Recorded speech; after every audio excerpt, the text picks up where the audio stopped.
तो में आगे बढ़ते हैं। एक बड़ी खबर आपको बताते हैं। सीबीआई की रेड पर भड़के हैं तेजस्वी यादव। गुड़गांव वाले मॉल को लेकर तेजस्वी से जब सवाल किया गया तो वो भड़क गए। उन्होंने कहा कि मेरा नहीं है वो मॉल, सबको सम्मान, ये भी कहा है उन्होंने। जंगल राज है क्या, ये तेजस्वी यादव कह रहे हैं। महाराष्ट्र वाला खेल बिहार में नहीं हुआ। सीबीआई, ईडी और आईटी को बीजेपी आगे करती है, ये हमारी एकजुटता से डरते हैं। तेजस्वी यादव ने क्या कुछ कहा, आपको सुनवाते हैं। जितना देश भर के संपत्ति है वो तेजस्वी का है, यही कहना चाह रहे हैं। क्या बात है, अगर ऐसी बात है तो सबको बराबर बराबर लैंड डिस्ट्रीब्यूट कर दीजिए, पूरे देश की जनता को बराबर कर दीजिए। दूध का दूध और पानी का पानी हो जाएगा। मतलब कहां हम लोग जो है लेकर के जा रहे हैं। तो इसलिए एक बात को आप लोगों को समझना पड़ेगा। क्या हुआ, 10 लाख करोड़ रुपया इनके मित्र पूंजीपतियों को माफ कर दिया जाता है, लोन कर्जा माफ कर दिया जाता है। हम लोग डरने वाले लोग नहीं हैं कि आप लोग डराइएगा और हम लोग डर जाएंगे।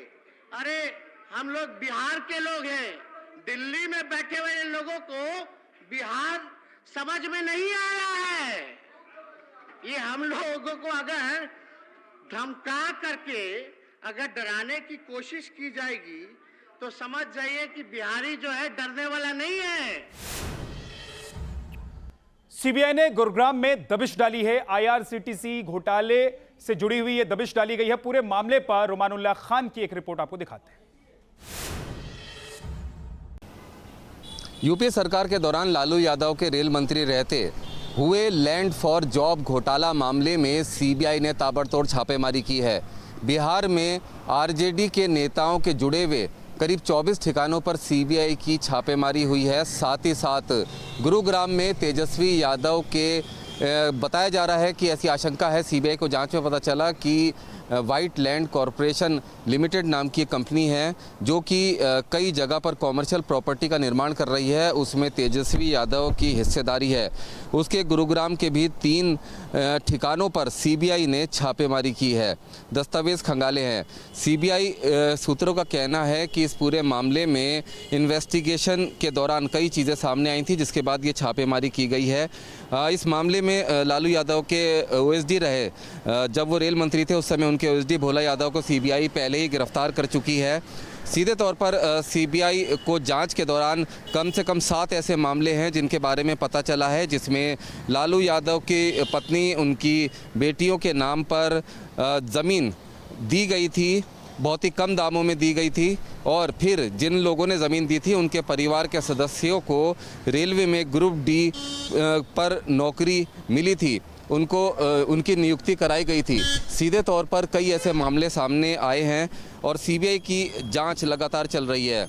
इस पूरे मामले में आरोप है कि रेलवे में ग्रुप डी की भर्तियों के लिए लालू यादव जब रेल मंत्री थे, उन्होंने जो उम्मीदवार थे जिनकी भर्तियां हुई उनसे ज़मीन बदले में ली थी और ज़मीन लेने के बाद उन लोगों की जो नियुक्ति थी वो रेलवे में करा दी गई थी। इस पूरे मामले में कई ऐसे अहम पहलू हैं जिनको तलाशना सीबीआई के लिए ज़रूरी था, क्योंकि भोला यादव की गिरफ्तारी के बाद इन्वेस्टिगेशन इस पूरे मामले में शुरू हुई थी और इससे पहले भी लैंड फॉर जॉब मामले में सीबीआई देश भर में 17 ठिकानों पर पहले भी छापेमारी कर चुकी है। सीधे तौर पर लालू यादव और उनके परिवार की जो मुश्किलें हैं, साथ ही साथ इस जो एफआईआर के अंदर आरजेडी के कुछ नेताओं के भी नाम हैं, साथ ही साथ आरोपी उन लोगों को भी बनाया गया है जिनको गलत तरीके से नौकरी मिली थी। सीबीआई का कहना है कि अयोग्य उम्मीदवारों को इस घोटाले के ज़रिए नौकरियां दी गई थी और राबड़ी देवी हो, मीसा भारती हो या फिर हेमा यादव हो, लालू यादव के परिवार के लोगों को जो ज़मीन ट्रांसफ़र की गई थी उसमें ज़्यादातर ट्रांजैक्शन जो भुगतान था वो कैश में दिखाया गया था। इस पूरे मामले की जांच सीबीआई कर रही है।